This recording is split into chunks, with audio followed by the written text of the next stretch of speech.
अतध्यायेत् कपिश्रेष्ठं चतुरावरणान्वितं वामभागां सितां पत्नीं सूर्यपुत्रीं सुवर्चलां पश्यन्तं स्निग्धया दृष्टास्तवक्त्रमुकाम्बुजं चित्रचामरसंरिक्तं विरसाज्येषसेवितं मुक्ताहारगणोपेतं रत्नकुण्डलभूषितं दैवीभूषितग्रीवं कनकाङ्गदधारिणं नानामणिसमोत्कीर्णा किरीटोज्ज्वलशेखरं मेघलाधामसंवीतं मणिनूपुरशोभितं पद्मासने समासीनं పీతాంబరసమన్వితం తుభ్యం దాస్యామి హనుమద్దేవ ప్రణతోస్మిం పదాంబుజే. ప్రేక్షకులందరికీ కూడా నమస్కారం. ఫిబ్రవరి మాసంలో ద్వాదశ రాశుల వారికి ఎలా ఉండబోతుందో ఇప్పుడు మనం తెలుసుకుందాం. మేషరాశి వారి యొక్క ఫిబ్రవరి మాస ఫలితాల గురించి ఇప్పుడు తెలుసుకుందాం. కుజగ్రహ సంచారం వల్ల మేషరాశి వారి యొక్క మాస ఫలితాల్లో కూడా కీలకమైనటువంటి మార్పులు ఉన్నాయి. చూసుకున్నట్టయితే ప్రథమార్థంలో అనుకూల పరిస్థితులు బాగానే ఉన్నాయి. ద్వితీయార్థంలో 3వ వారం వరకు బాగానే ఉంది, కానీ 4వ వారం నుంచి మాత్రం అంత శ్రేయస్కరంగా లేదు. కాబట్టి ఏవైనా కీలక నిర్ణయాలు తీసుకోవాలి అనుకుంటే మాత్రం దయచేసి 3 వారం వరకల్లా చేసేసేయండి. 4వ వారానికి వెళ్లకుండా ఉండే ప్రయత్నం చేయండి. ముఖ్యంగా విద్యార్థుల విషయంలో జాప్యం చేస్తూ ఆలోచన చేస్తూ ఏవైనా సరే మీరు చేయాలనుకున్న పనులని దాటివేసుకుంటూ వెళ్తే చాలా ఇబ్బంది పడేటువంటి అవకాశం కనిపిస్తుంది. ఎట్టి పరిస్థితుల్లో మీరు చేసేటువంటి పనులని మళ్ళీ వాయిదా వేసేటువంటి పనులు మాత్రం చేయకండి. ఇక ముఖ్యంగా చూసుకున్నట్టయితే గృహిణుల విషయానికి వస్తే చాలా అద్భుతంగా ఉంది. కానీ ఒక మనిషిని నమ్మి వస్తువు కొని లేదా ఒక భూమి కొని లేదా ఏదైనా ముఖ్యమైనటువంటి ఫంక్షన్కి సంబంధించినటువంటి ఒక వస్తువు కొని అయ్యో ఇతను అనవసరంగా నమ్మి కొన్నానే, ఇబ్బంది పడ్డానే అనుకుంటారు. కానీ మీరెప్పుడు కూడా ఒకరి మాట నమ్మి చేసేటువంటి వాళ్ళు కాదు. కాబట్టి దయచేసి ఎట్టి పరిస్థితుల్లో ఒకరిని నమ్మి మీరు పనిని కానీ వస్తువును కానీ కొనకండి. ఇక ప్రత్యేకంగా ఉద్యోగస్తుల విషయానికి వస్తే లాభదాయకమైనటువంటి రాబడి ఉంటుంది. మీరు ఉద్యోగంతో పాటు ఏదైనా బిజినెస్లో ఇన్వెస్ట్ చేయడం కూడా జరుగుతుంది. అది మీ యొక్క భార్య పేరు మీద కానీ మీ అన్నతమ్ములతో కానీ. ఇది ముందు ఇబ్బందికరమైనటువంటి పరిస్థితుల్లోకి వెళ్తున్న కారణం వల్ల ఈ నెలలో ఉన్న ఆఖరి వారంలో ఫైనల్గా ఏవైనా సరే లెక్కలు చూసుకొని వీలైతే మీ డబ్బులు మీరు తిరిగి తీసుకోవడం మంచిది.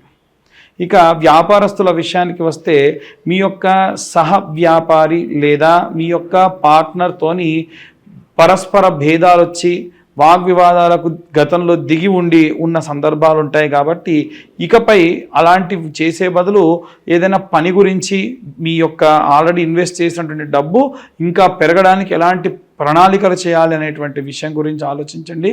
ఖచ్చితంగా అద్భుతమైనటువంటి పరిస్థితులు ముందు కనిపిస్తూ ఉన్నాయి. ఇక ఎవరైతే సినీ రాజకీయ రంగాల్లో ఉన్నటువంటి వాళ్ళు ఉంటారో దయచేసి సినిమా రాజకీయ రంగాల వాళ్ళలో పబ్లిక్ పోర్టల్లో ఉంటారు. కాబట్టి మీరు దూర ప్రయాణాలు చేయడం సర్వసాధారణం. కాబట్టి దూర ప్రయాణాలు చేసేటప్పుడు ఒక అలవాటు చేసుకోండి. మీ ప్రాంతం నుంచి మీరు బయలుదేరేటప్పుడు దగ్గరలో ఏదన్నా ఆలయం ఉంటే నిర్మోహమాటంగా ఆ దేవాలయం బయట అయినా సరే ఒక కొబ్బరికాయ కొట్టేసి, అంటే దేవాలయం లోపలికి వెళ్ళి తిరిగి జనాలు సందడి ఇలా అన్నీ జరుగుతాయి, ఇబ్బంది అవుతుందని రాజకీయ నాయకులు కానీ సినిమా వాళ్ళకు కానీ ఇబ్బందులు ఉంటాయి. నేను చెప్పేటువంటిది కేవలం వీళ్ళిద్దరి గురించే కాదండి. రాజకీయం అంటే చిన్న స్థాయి నుండి పై స్థాయి వరకు ఉంటారు. అలాగే సినిమా వాళ్ళలో మీడియాలో కూడా చిన్న స్థాయి నుండి పై స్థాయి వరకు ఉంటారు. ఖచ్చితంగా ఒక దేవాలయంలో కొబ్బరికాయ కొట్టేసి వెళ్ళండి. దానివల్ల మీకు ఏదైనా ఇబ్బందులు ఉంటే అవన్నీ కూడా తొలగిపోతాయి. ఎవరైతే వివాహం కోసం ఎదురు చూస్తూ ఉన్నారో వారికి ఈ కాలం చాలా మంచి కాలం అని చెప్పవచ్చు. వారు చాలా జాగ్రత్తగా నిర్ణయాలు తీసుకోవాలి.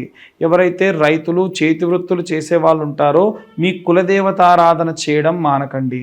పిల్లలు దగ్గర లేకుండా వృద్ధాప్యంలో ఉన్నటువంటి వాళ్ళు చాలామంది ఉన్నారు. దయచేసి మీరు ఏవైనా నిర్ణయం తీసుకునేటప్పుడు ఒక మనిషిని సంప్రదించి తీసుకోండి. మీకున్న అనుభవం, మీరు ఏం చేస్తున్నారు, మంచి జరగబోతుందా చెడు జరగబోతుందా అని ఇండికేషన్స్ ఇస్తుంది. నేను ఎందుకు ఇలా చెబుతున్నానంటే 60 సంవత్సరాలు దాటిన తర్వాతకి ఎట్టి పరిస్థితుల్లో జాతకం చూసేదానికంటే అనుభవం చూసుకోవాలని వేదం చెబుతూ ఉంది. అందుకని ఇంకా ఎవరైతే విదేశాలకు ప్రయాణం అవుతూ ఉన్నారో మీరు కాళికాలయంలో దర్శనం చేసుకొని వెళ్ళడం ఎంతో ఉత్తమోత్తమైనటువంటి పరిస్థితులు ప్రణాళికలు చూడగలం. ఇవన్నీ కూడా గోచారరీత్యా చెప్పేటువంటి విషయాలు. మీరు పూర్తిగా మీ జాతకం తెలుసుకోవాలనుకుంటే కింద ఉన్న నెంబర్కి కాంటాక్ట్ చేసి పూర్తిగా మీ జాతకం విశ్లేషణగా తెలుసుకోవచ్చు. కాబట్టి సినీ రాజకీయ రంగాల వారు అన్ని వర్గాల వారికి ఎలాంటి రెమెడీస్ చేయాలి, ఎలాంటి మంత్రపఠనం చేయాలనే విషయాన్ని ఇప్పుడు మనం తెలుసుకుందాం. జనవరి 24 నుండి ప్రారంభమై ఫిబ్రవరి 24 వరకు కూడా కుజుడు సంచరిస్తూ మిథున రాశి గుండా ఆ తర్వాతకి ఏప్రిల్ వరకు కూడా ప్రయాణం చేస్తూ ఉంటారు. దీని వలన ద్వాదశ రాశులకి కూడా తీవ్రమైనటువంటి ఇబ్బందులు, అలాగే చాలా మంచి చేకూరేటువంటి రాశులకి కూడా ఉన్నాయి.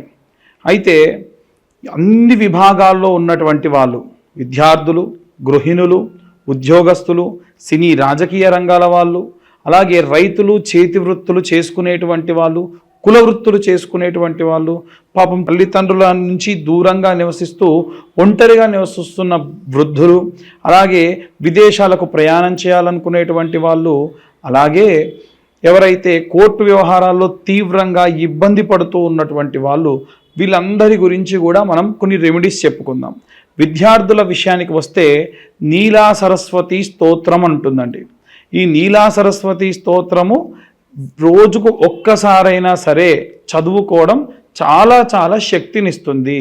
అయితే సరస్వతి యంత్రము అని ఉంటుంది. ఆ యంత్రం మీరు మామూలుగా గూగుల్లో చూసినా సరే దొరుకుతుంది. ఆ యంత్రంలో నెంబర్స్ ఉంటాయి. ప్రతిరోజు పిల్లలకు కొత్త నోట్బుక్ పెట్టేసి ఆ యంత్రాన్ని రోజు వాళ్ళతో గీయించి వాటిపైన రాయించి మధ్యలో కొంచెం అంత కుంకుమ పెట్టి ఇలా రాయండి. ఆ కుంకుమ రోజంతా ఉండాలని కూడా ఏం లేదు. ఇలా చేయడం వల్ల కూడా సంపూర్ణమైనటువంటి వాగ్దేవి కృపా కటాక్షాలు పిల్లల యందు ఉంటాయి. అలాగే గృహిణుల విషయానికి వస్తే ఫిబ్రవరి మాసంలో గుప్త నవరాత్రుల్లో భాగంగా శ్యామలాదేవి నవరాత్రులు జరుగుతాయి. కాబట్టి అమ్మవారి యొక్క నవరాత్రులు అప్పటికే ప్రారంభమై ఉంటాయండి. మరి ఎలా అనే వాళ్ళు కూడా ఉన్నారు. కాబట్టి ఈ నవరాత్రుల్లో కనీసం 9 సార్లు గౌరమ్మను తయారు చేసుకొని మీ ఇంట ఒక మంచి ప్లేట్ చూసుకొని దాంట్లో గౌరమ్మను పెట్టేసి, తమలపాకు లాంటిది పెట్టొచ్చు కానీ వాడిపోతుంది, వడలిపోతుందండి అనేటువంటిది చెబుతున్నారు. కాబట్టి ఒక మంచి ప్లేట్ చూసుకొని దానిపైన అమ్మవారిని గౌరమ్మగా మీ వీలును బట్టి చేసుకొని, మనకు అమ్మవారు ఎలాంటి వర్ణంలో ఉంటారు అనంటే మరకత వర్ణము అని అంటారు. కాబట్టి అలాంటి మరకత వర్ణంలో ఉండేటువంటి కుంకుమతోని అమ్మవారికి అర్చన చేయాలి. అది ఎలా చేస్తారండి అనేవాళ్ళు కూడా ఉన్నారు. ఎలా అంటే అమ్మవారికి సంబంధించినటువంటి వర్ణనలో మనకు కుంకుమ దొరుకుతుంది. ఆ కుంకుమే కుబేర కుంకుమ. ఆ కుంకుమతో ఈ నవరాత్రుల్లో నవమ అంటే 9 సార్లు కుంకుమార్చన చేయడం వల్ల సంపూర్ణ శ్యామల కృపా కటాక్షాలు అందుతాయి. ఆ కుంకుమని 9 రోజుల తర్వాతకి పచ్చకర్పూరం వేసి దాచుకొని ప్రతి ఇంట్లో ఉన్న ప్రతి ఒక్కళ్ళు ధరించడం వల్ల ఎన్నో రకాలైనటువంటి కష్టములని కూడా అమ్మవారు కడతీరుస్తుంది అని శాస్త్రోక్తంగా చెప్పడం జరిగింది.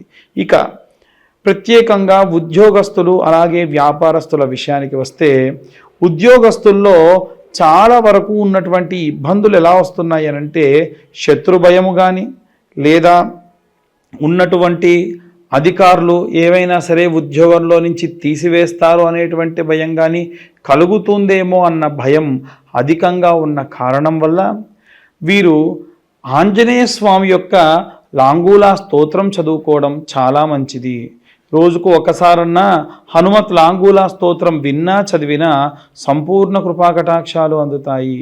ఇది వ్యాపారస్తుల విషయంలో కూడా అలాగే చేయడం ఎంతో మంచిది.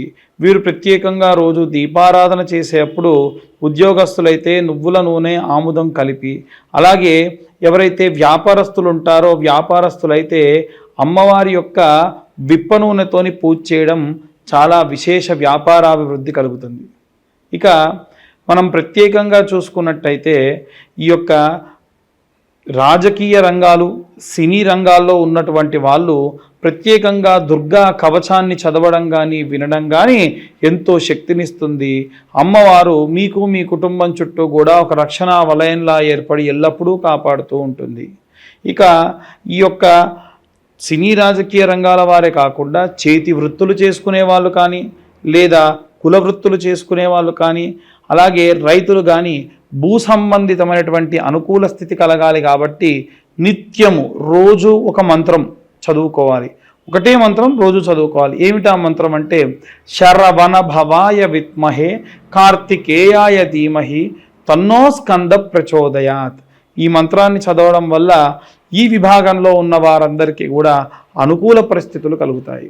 ఇక ప్రత్యేకంగా చూసుకున్నట్టయితే ఎవరైతే కోర్టు వ్యవహారాల్లో ఇబ్బంది పడుతూ ఉన్నారో, విదేశాలకు ప్రయాణమై ఎదురు చూస్తూ ఉన్నారో, ఎవరైతే విశేషమైనటువంటి వివాహం కోసం ఎదురు చూస్తూ, అంటే ఏజ్ మరీ ఎక్కువైపోయి వివాహం కావట్లేదు అని ఎదురు చూస్తున్నారో, సంతానం కావట్లేదు అని ఎదురు చూస్తున్నారో, వారు దక్షిణామూర్తి స్తోత్రాన్ని చదువుకోవడం మంచిది. దక్షిణామూర్తి స్తోత్రము వీరికే కాదండి, అందరూ కూడా చదవచ్చు. ఆ దక్షిణామూర్తి స్తోత్రం చదివితే పరమశంకరు అంటే ఆది శంకరాచార్యుల వారే స్వయంగా చెప్పారు, ఏలిన నాటి అర్ధాష్టమ అష్టమ శని దోషములు ఏమున్నా సరే తీసేసేటువంటి అద్భుతమైనటువంటి స్తోత్రం ఏది అంటే దక్షిణామూర్తి స్తోత్రం. కాబట్టి అందరూ కూడా ఈ విధంగా చేసుకోవడం విశేష ప్రతిఫలాలు దక్కుతాయి. చాలామంది ఇవన్నీ కాదండి మీరు ఎలా చెబుతూ ఉన్నారు జాతకము, మీ జాతకం గురించి పూర్తిగా తెలుసుకోవాలనుకుంటున్నాం, మీరు ఎలా చెప్పగలుగుతున్నారంటే గోచార రీత్యా మాత్రమే మేము మీకు జాతక విశ్లేషణ అనేది, ఇలాంటి రెమెడీస్ అనేవి చెబుతున్నాం.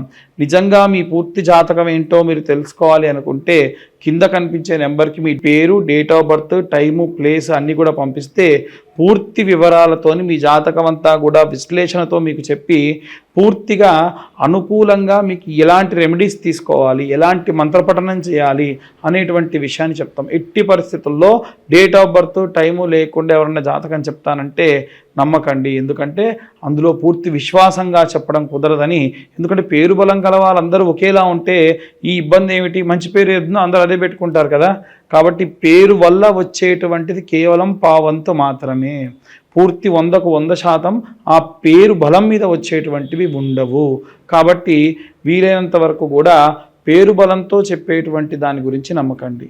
మీ పూర్తి డేట్ ఆఫ్ బర్త్ టైం ఉన్న వాళ్ళే జాతకం గురించి తెలుసుకునే ప్రయత్నం చేయండి. లేదా ఇప్పుడు మేము చెబుతున్నటువంటి గోచార రీత్యా చెప్పేటువంటి విషయాలు మీ పేరు బలంపై మీరు సరిచూసుకోవచ్చు. ధన్యవాదాలు.